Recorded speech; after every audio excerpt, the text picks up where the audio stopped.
Hey, I'm Alex Radical from Board Game Co., and once upon a time, I had a series on the channel that a lot of you seem to really enjoy, to the extent that it's one of those series that when I don't do them, I get people asking me to come back to this series, which doesn't always happen. Like, whether you watch something or not, I don't always get people saying, I'd like to see more of that. And I've always meant to bring it back, and I will try to be more consistent. I don't know if I will be, the best of intentions and all that.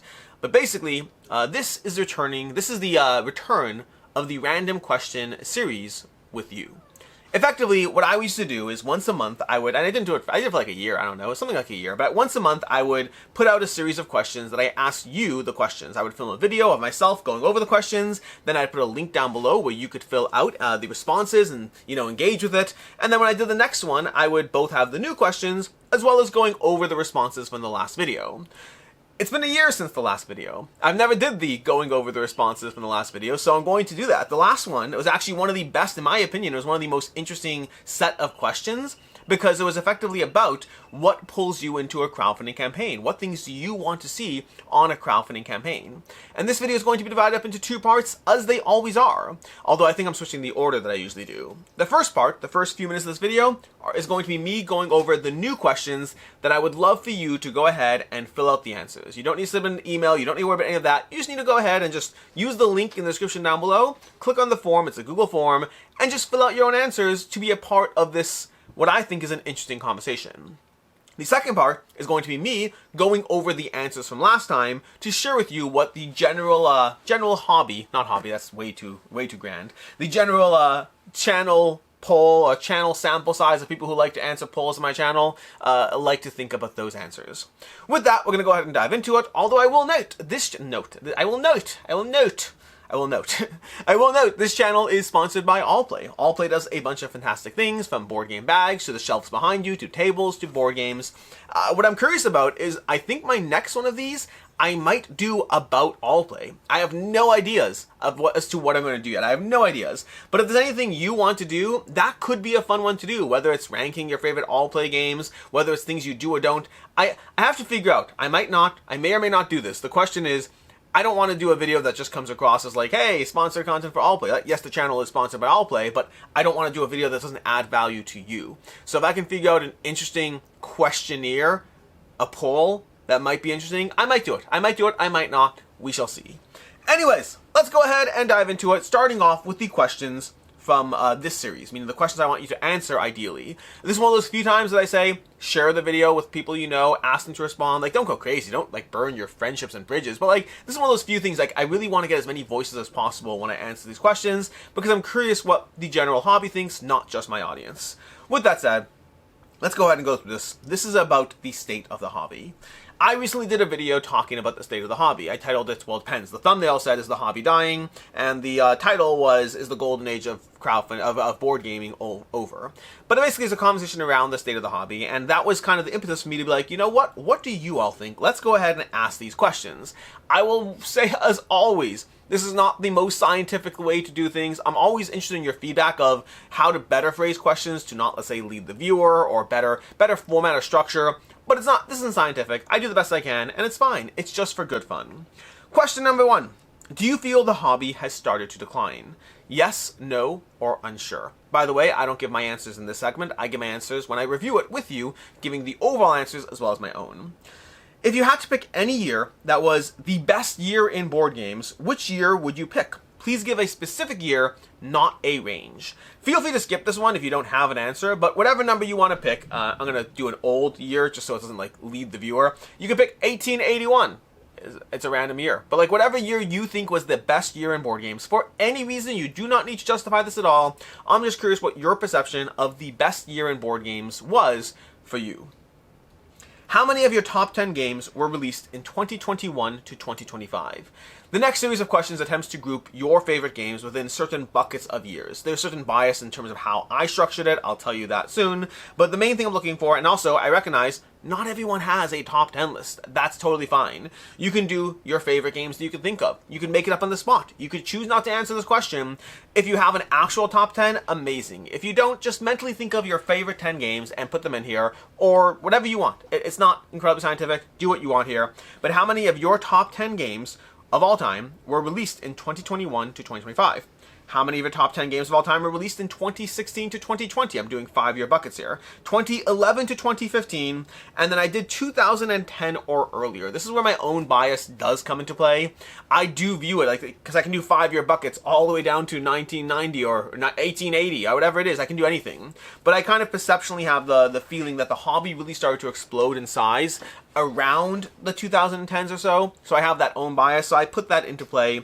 But maybe I should have done 2006 to 2010, and then 2000. No, I think like when I think of the groups of games out there, I think this is a good breakdown. But my own bias is certainly entering the picture because 2010 or earlier is obviously a much bigger range than a 5-year period. Nonetheless, I am curious how this will break out. Name your 3 favorite games. Please use the full BGG name, including the year. For example, Brass Birmingham 2018. And I just picked the #1 game on BGG. Does it lead the viewer? Who knows?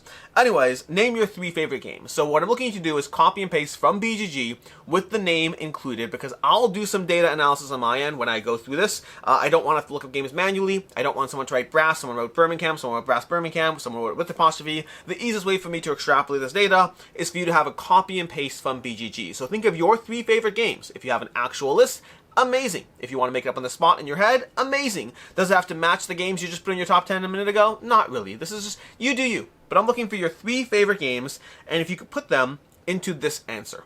And then the next question, name your 3 most played games. This is not always the same thing. In fact, I'd wager in most cases it is not the same thing. What I'm attempting to do with these 2 questions is I want your actual answers of like your most played and your favorite, and then I'm going to do some data drill down and be like, I'll be able to say, oh, on average, the most played games were from insert year X. On average, the favorite games were from insert year X. So I'm going to do that based on your responses to this. So it's a little bit of copy and paste. As long as you have the year and the title in there, I can do the rest easily enough. Depending on the exact answers, I might even try to do a breakdown of some of the best games or the most recommended games, not just the year. That depends on how the data analysis comes back. Name 3 things you love about the state of the hobby as it stands today.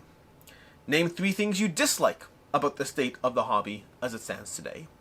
Those are open-ended questions. Now, I will say, when we get to the data analysis part of this, those are going to be hard to go through. I don't plan on doing like a full breakdown, but I plan on going through them manually to an extent and drawing either interesting answers that I think are fun to talk about or obvious repetitive answers.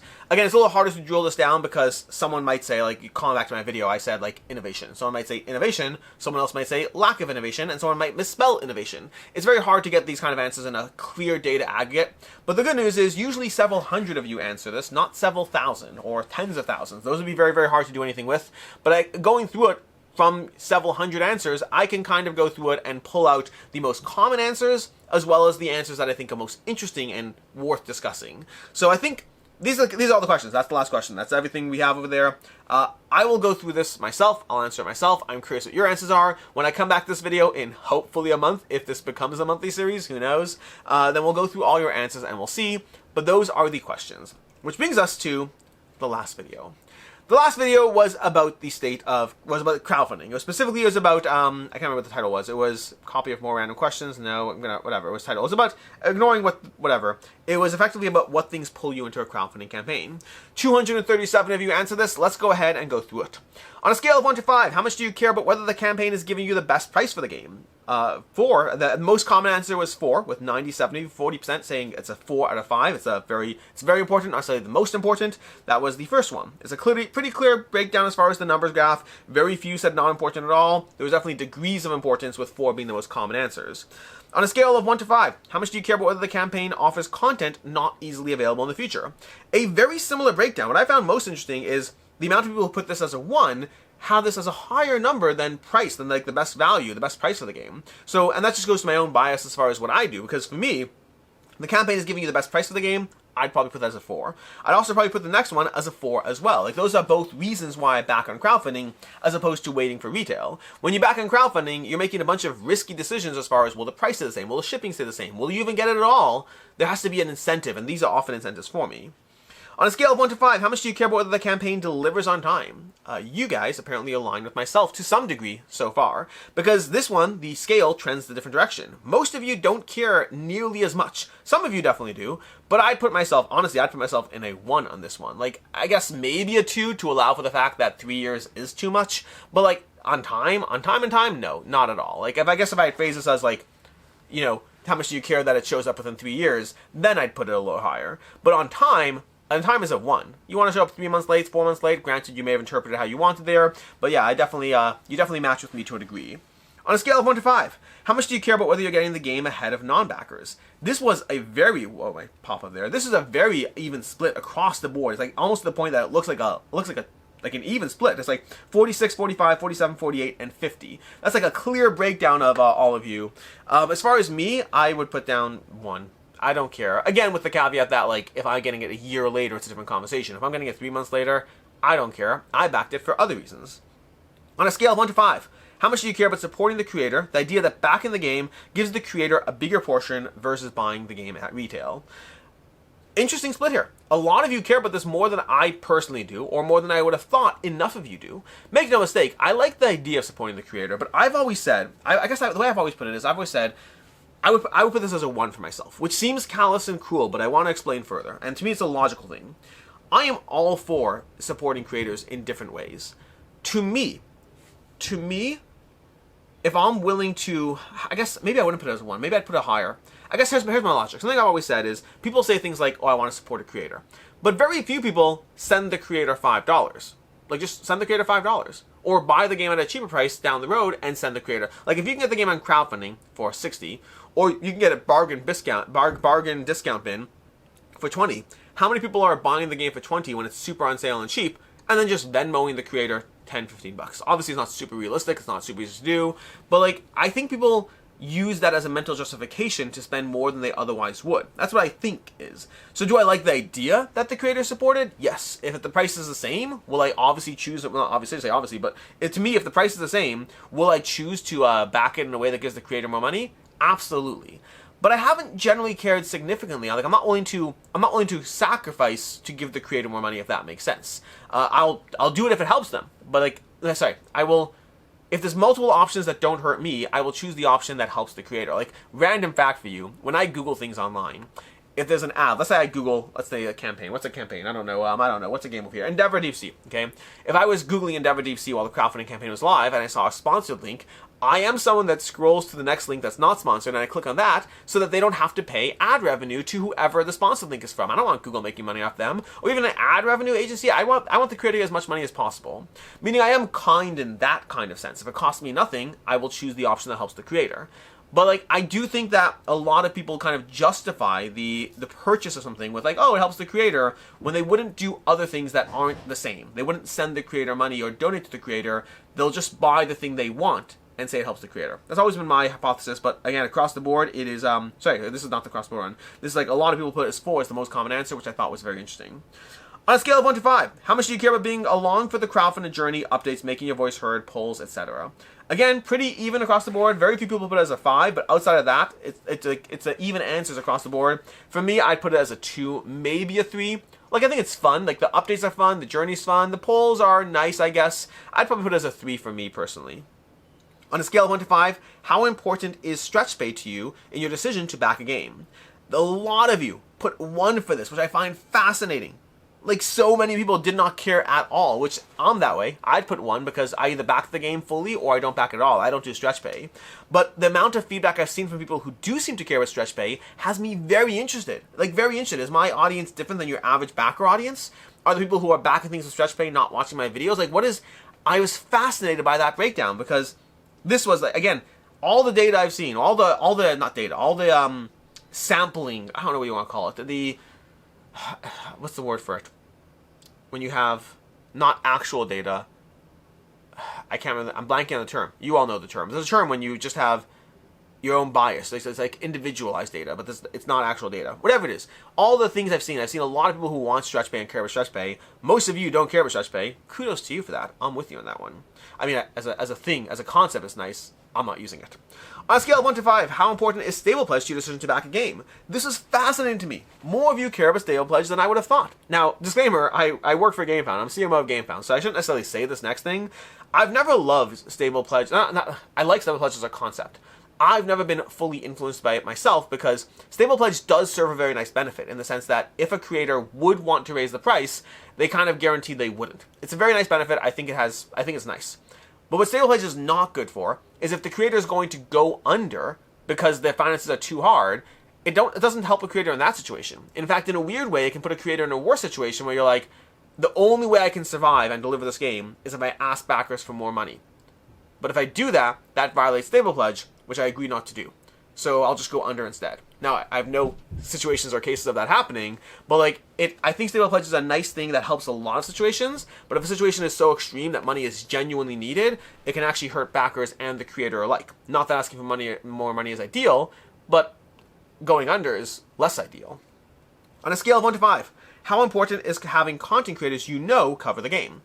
Generally drifting upwards over here, I'd probably align with that. I like a nice 4 over there. Not the end of the world for me, but I like a nice 4. On a scale of 1 to 5, how important is an overview video on the game? Drifting a little higher over there. Lots of 4s and 5s over there. I kind of agree with that one. Although I prefer, did I put reviews? I don't remember if I put reviews. I put overview. I don't know if I put reviews in here. On a scale of 1 to 5, how important is a gameplay video on the game? Lots of you watch gameplay videos or want gameplay videos. I do not love gameplay videos. I do gameplay videos. I'm never the target audience for them. I don't watch gameplay videos. Very, very, very rarely. But a lot of you do like gameplay videos, which is why I do them. Because I do content that I'm passionate about, and I like playing games, and if you want to watch it, great. But gameplay videos are, I think the only kind of content I do on the channel where I'm not the target audience for it. Usually the types of content I do are the types of content I would enjoy engaging with as a viewer. Gameplays are the one exception to that. I think the one exception. I have to look through it, but I think it's the one exception. But again, I enjoy playing the game, so it's not hard for me. And you guys watch gameplay videos. On a scale of 1 to 5, how important is a how to play video on the game? Drifting up to 4s and 5s. Very helpful. Why did I not put review? I put overview, gameplay, and how to play. I didn't put review. I should have done review. I should have distinguished between overview and review. I don't know why I didn't do that in this poll. That's on me. What was I thinking? Anyways, those are the answers. That's the breakdown. This has been your breakdown of the random answers from last time, all about the things that matter to you in crowdfunding or not, as well as the upcoming one of the next video, which is the state of the hobby. And then after that, if I can think of a good idea, or if you have ideas down below, then I might do one on all play, and I'm just pointing here because Enchanted Ivy, but all play and something about them. If I have my own ideas, or if you have ideas, it'll be great. Otherwise, I'll just do something else because there's so many interesting things to talk about. I don't think I'll ever run out of ideas. Well, I guess I will run out of ideas. We'll see. Anyways, until next time, I'm Alex Radcliffe from Board Game Co. I hope you enjoyed this video, and as always, I hope you have a good one.